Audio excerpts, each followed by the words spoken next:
Olá, aqui é o professor Renato Ribeiro, canal Autista no AEE. Vamos falar sobre os mitos do autismo, um vídeo a pedido de um dos meus leitores, certo? Então, bora lá. E esse tema eu abordei, foi um dos temas que eu abordei numa palestra que eu dei recentemente, e o leitor me pediu para eu falar mais detalhadamente sobre um dos temas que eu abordei na palestra, que ele quis assistir e não conseguiu. Então, vamos lá. O primeiro, o tema que eu achei interessante, considerando a conversa que tivemos, foi falar dos mitos do autismo. Então, escolhi 6 mitos aí, que nós vamos rebater um por um. Estão na tela. O primeiro deles é não gosto de pessoas. Bom, o autista ele tem algumas características, em geral. A primeira delas é questão de socialização e de comunicação, e questão também do mundo próprio e do seu hiperfoco. Todas essas características geram nele algumas dificuldades de permanecer muito tempo em sociedade ali, né, interagindo com pessoas, no meio de multidões e tal. Para ele é muito difícil, sim. Sem contar também a sensibilidade sensorial, que atrapalha bastante nesse sentido. Então, ele precisa ter momentos em que ele se afasta, que ele opta, né, por ficar mais isoladinho no cantinho dele, fazendo as coisas dele. Mas isso não significa que ele não gosta de pessoas. Isso significa apenas que, como o dispêndio de energia dele é muito grande para interagir com outras pessoas, principalmente no mundo que é voltado para os neurotípicos, então, às vezes a energia fica baixa. E aí ele precisa ter um pouco de vivência do seu próprio mundo, nas suas próprias coisas, para poder recarregar-se e para poder sentir-se ele mesmo, sem precisar usar de estratégias sociais necessárias para a sua sobrevivência. A maioria dessas estratégias são muito diferentes do seu padrão de ser. Então, por isso que ele precisa, às vezes, ter o seu isolamento. Certo? Mas isso não significa que eles não gostem de pessoas. Muita gente acha que o autista não gosta de pessoas por conta disso. Tá? Então, primeiro mito quebrado aí. Segundo, não são capazes de estabelecer relações duradouras. Grande mito. Certo? É claro que para eu poder rebater esse mito, eu tenho como dar um contra-exemplo. Eu mesmo. Eu perdi muitas amizades ao longo do caminho, mas eu tenho várias amizades de longa data, e mesmo algumas amizades que não são de tão longa data assim, porque são pessoas que apareceram no meu caminho faz pouco tempo, mas a gente tem conexões muito profundas, que a gente conversa coisas muito interessantes. Então, vai ser muito difícil a gente acabar se afastando. E também, até relações amorosas, tipo, eu sou casado há 12 anos, muitas pessoas neurotípicas se divorciaram com muito menos tempo do que isso. Então não faz sentido dizer que o autista não é capaz de estabelecer relações duradouras. Ah, mas existe autistas que têm muitas dificuldades em estabelecer relações. Tem alguns que tem. Que algumas comorbidades, talvez, que são um pouco diferentes das minhas, e que fazem com que eles tenham dificuldade de se sentir participativos nos grupos, e às vezes até os grupos que ele frequenta têm dificuldades de acolhê-lo, até por falta de esclarecimento. Já que nosso mundo, apesar de estar caminhando para uma inclusão, ele ainda não é um mundo inclusivo. Ele está indo para esse caminho.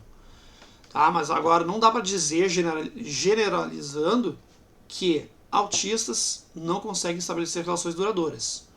Alguns conseguem, alguns não, e, vou dizer, vale o mesmo para os neurotípicos. Né? Alguns conseguem, alguns não. Sempre terão limitações de comunicação. Bom, eu sou professor, sou palestrante, sou treinador. Eu tenho, claro, o meu atraso de fala e algumas outras comorbidades pequenas na fala, mas nada disso me impediu, não me impede de me posicionar, de explicar alguma coisa, de vender ideias. Então, o autista ele pode trabalhar sua comunicação, com certeza.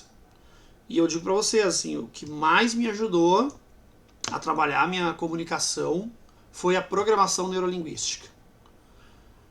A formação completa foi o que realmente me ajudou a melhorar significativamente a minha comunicação. Desde quando eu comecei a incorporar a PNL na minha vida, muita coisa melhorou pra caramba. Eu conseguia equilibrar várias das minhas comorbidades relacionadas à comunicação. Inteligência limitada e inteligência superior são dois mitos que eu vou rebater ao mesmo tempo, porque eles estão relacionados. A gente vai gastar aqui horas e nós não vamos definir formalmente o que é inteligência, porque a inteligência é algo muito amplo. Mas normalmente as pessoas consideram, fazem uma associação da inteligência com o QI. Então, por uma questão de rapport, eu vou focar na inteligência relacionada ao QI. Tá? Ou seja, aquela que é medida pelos testes de QI. Então, não dá para afirmar que por você ser do espectro autista, fatalmente você vai ter um QI alto ou um QI baixo. Existem autistas em todas as faixas de QI. Existem autistas que têm um QI de 130, 140, que é considerado um QI de superdotação, né? Existem autistas com QI de 100, 90, que é o QI mediano. E existem autistas que têm cerca de 80, 75 de QI, ou até menos, que são QIs assim abaixo da média, né? Então, só o fato de existirem autistas em várias escalas no QI, considerando, aqui de novo, enfatizando que eu estou me limitando a falar de inteligência como QI. Então, nesse recorte, como existem autistas em todas as pontas, em todos os estratos, já rebatemos esses dois mitos. Não dá para dizer que o autista possui QI limitado ou um QI superior fatalmente, certo? E, finalmente, o último mito: não são capazes de ter sucesso profissional. Para não ficar só batendo na tecla do Ribeiro aqui, para não ficar aquela coisa chata assim de alguém dizer depois, tu é uma exceção, não sei o que. Eu não sou exceção, gente. Tem muitos autistas que são muito bem sucedidos em áreas diversas, né?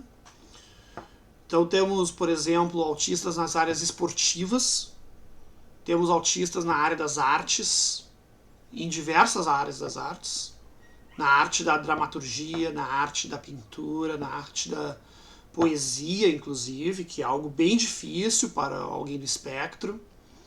E temos também autistas bem-sucedidos nas áreas tecnológicas, ou no meu caso, na área do magistério, e outras áreas diversas.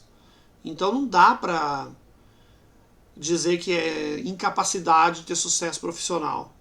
Mas teve um autista lá que tentou fazer uma coisa e não conseguiu. Bom, eu também tentei fazer coisas que eu não consegui. Assim como os neurotípicos também tentaram fazer coisas que não conseguiram, e aí foram fazer outras coisas e conseguiram. Então isso é muito da história individual. Não dá para atrelar ao autismo a questão de não conseguir fazer algo. Certo? É claro que às vezes a gente tem limitações por conta de nossas características. Mas isso vale tanto para autistas quanto para neurotípicos, né? Tipo, eu não vou conseguir nunca ser um jogador de futebol bem sucedido. Por mais que eu tente. Eu posso treinar todos os dias futebol. Eu posso melhorar. Até porque qualquer coisa que eu jogar já é uma melhoria, porque eu não jogo nada, né? Mas chegar a ponto assim, de ser um jogador profissional eu nunca vou conseguir, gente. Entende? Então, se eu considerasse que ser jogador de futebol é o único caminho para o meu sucesso, eu poderia dizer, eu sou incapaz de conseguir sucesso. Mas existem outras profissões, e eu exercia outras além de professor, e eu fui bem sucedido em algumas, umas mais do que outras, mas realmente o que eu me apeguei foi o magistério. Então, dá para dizer sim que tem opções. Às vezes tu vai ter que mudar a tua direção, às vezes tu vai demorar um pouquinho para se achar, às vezes tu vai precisar te autoconhecer, vai ter que começar a estudar tuas falhas, estudar os teus erros e ir te aperfeiçoando até tu achar teu caminho.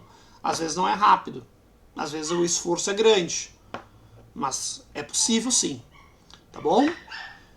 Então, se você quiser também ter um vídeo sobre algum assunto do canal, a seu pedido, uma pergunta sua, personalizado, basta você apenas adquirir um dos livros da coleção para docentes que está na minha página, lá na descrição deste vídeo, certo? Se você for meu aluno do AEE, você pode mandar para mim a sua pergunta através do e-mail institucional ali. Se não for o caso, aí você pode adquirir o livro, né? E poder, com base nisso, fazer a sua pergunta. Então, os assuntos, por enquanto, são esses aí: matemática, autismo, PNL, sala de recursos, raciocínio lógico e inclusão. Feito? Então, isso aí. Espero que tua dúvida tenha sido respondida. Muito obrigado pela confiança e nos vemos a todos aqui numa próxima. Tchau, tchau.